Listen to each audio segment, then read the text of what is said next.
Welcome back to a senior moment presented by Big O Tires, and once again I'm with Daylene Ure. Hi, how are you? Good to see you, Daylene. Good to be back. And she's with Your Personal Chef, of course, and we have her on the show occasionally, and she always has something new and exciting to talk about. That's right. Right, and we have something called, you said earlier, tapas? Tapas. Is that right? Right. Okay. Is that a foreign word? What kind of a word is that? It's from Spain. It's Spanish. Okay. Okay. And what tapas means is it's basically hors d'oeuvres or snacks in Spanish. Well, who doesn't like hors d'oeuvres or Exactly, snacks? exactly. Okay. And there's a legend behind tapas that basically King Alexander or somebody from Spain was very ill, and he overcame his illness by sipping wine and drinking small portions of food in between his meals. And so then after that, he ordered that no taverns in Spain could serve wine without serving snacks with it. Okay. And so that's how it all sort of came about. Sounds like a good health code. Right, exactly. Yeah. Well, now, over the years, it's evolved, and in a lot of the metropolitan areas here in the United States, you'll hear of people going to tapas parties, or like little restaurants that have tapas before dinner, and it's basically an hors d'oeuvre. Right. But the idea... Or wine tasting or something like that. Right, exactly. And the wine, the Spanish wine that people drink with it is a sangria. Oh, yeah. Okay? And it's basically, I've got a picture of sangria here that is just fruit. I love sangria. They have it in some of the restaurants and stuff like that. And you can get it virgin or you can get it alcoholic, either one, but it's good. Right, exactly. And it's mostly citrus fruit, but I have peaches and plums in this one.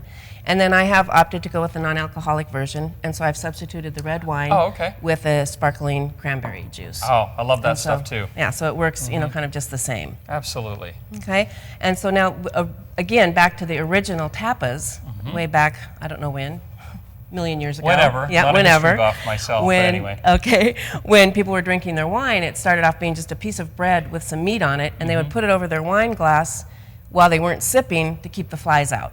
Oh. That's what the legend or the history behind it is. So it actually had a practical purpose as well as being something mandated edible. by the king. Oh, right? yeah. Mandated by the king.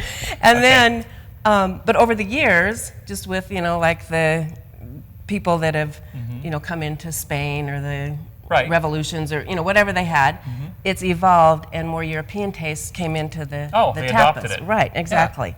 And so that you'll see a lot of things that aren't necessarily from Spain here, but this is a typical tapa dish. Good. Now, if you were to have, like at your party, or if you're at your home, if you wanted to have a party and entertain, you could have a tapas party.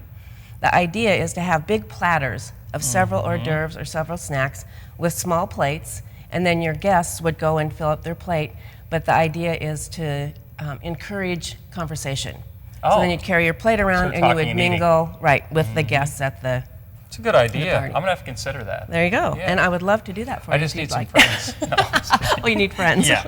All right. So well, you know somebody that you could call to make your tapas for you. All right. I'll put that together first. Okay, right. There we go.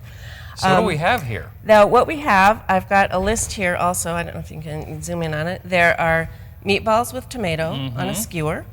And then the idea is this is finger food. So you don't need to mess with silverware. You just have a plate and you're eating with your fingers kind of a thing, and off you go. And you want to, if you do have a party, you want to have an extra bunch of toothpicks sitting around just in case.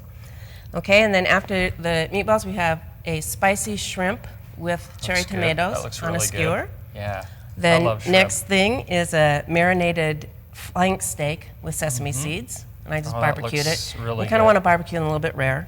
Yeah, it does look very rare. Yeah, it is very rare, but that's by design. Looks good on TV too. By design, yeah, it shows up better. Okay. Oh, there we go. Yes, it's beautiful. Okay, and then the next thing we have over here is a pickled beet with a slice of deviled egg on just a little seasoned French bread, toasted French bread. Wow. And can I put in a little plug for my pickled beet here? Yeah. Okay. You said something about that. Okay. Yes, I did. I had some entries in the Washington County Fair this summer, and this is the pickled beets, and it took the blue ribbon, so we're quite excited about that. You're the winner. I'm the winner. And then the next... As you always are. Oh, yeah. And then the next item that we have on the plate here is an antipasta, and that I also had in the county fair. It took a red ribbon, second place. Wow. But then I realized, as I got this back, that both of them are in the pickled canned vegetables section, so I was competing against myself. Oh, so it yeah. worked well. I took first and second. Well, you know what? It pays to be intelligent. There we go. Right, okay.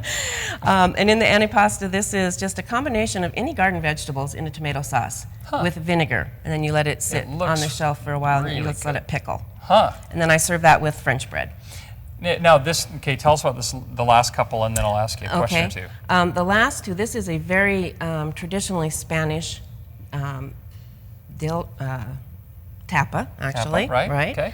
And it's got a very hard Spanish cheese, then a very thinly sliced piece of prosciutto ham, wow, and a tomato slice on a flatbread cracker. Wow, looks really, really good. So as you can tell, as I'm talking about these things, they're all very simple to put together. Oh yeah, so for you maybe. Well, yeah, maybe for you. Okay, well, you're not in the kitchen cooking all day. I don't necessarily do that for me, but I was just going to say that these are hors d'oeuvres, but they look like it would take a fair amount of preparation to put them together. Is that true? Actually, it really doesn't. Really? Yeah. Okay. They look complicated, but they're not that complicated. Not really. Huh. Especially if you're, purchasing like the bottled beets. Of course, I did those, so that took time to prepare. But if you're buying pickled beets, then you just need a slice of that. So if somebody wants to prepare these or wants to have you come by and do it for them, tell us, how would they do that on their own? Can they contact you? Absolutely, Okay. absolutely. I can be contacted in this area code 435-668-3444. Okay. Or you can go on my website, which is www.yourchef.com. Okay, that's Your Personal Chef, Daylene Ure, and they look delicious. I'm inspired to have my own party now. I want to try to do that. Okay. That should be really fun. Yeah. But we appreciate you showing us tapas today, and you'll come back, right? You're going to come do something else? I will. Okay, we'll try some of the sangria here in a minute. Okay, that sounds good. We'll be right back with more Senior Moment right after this.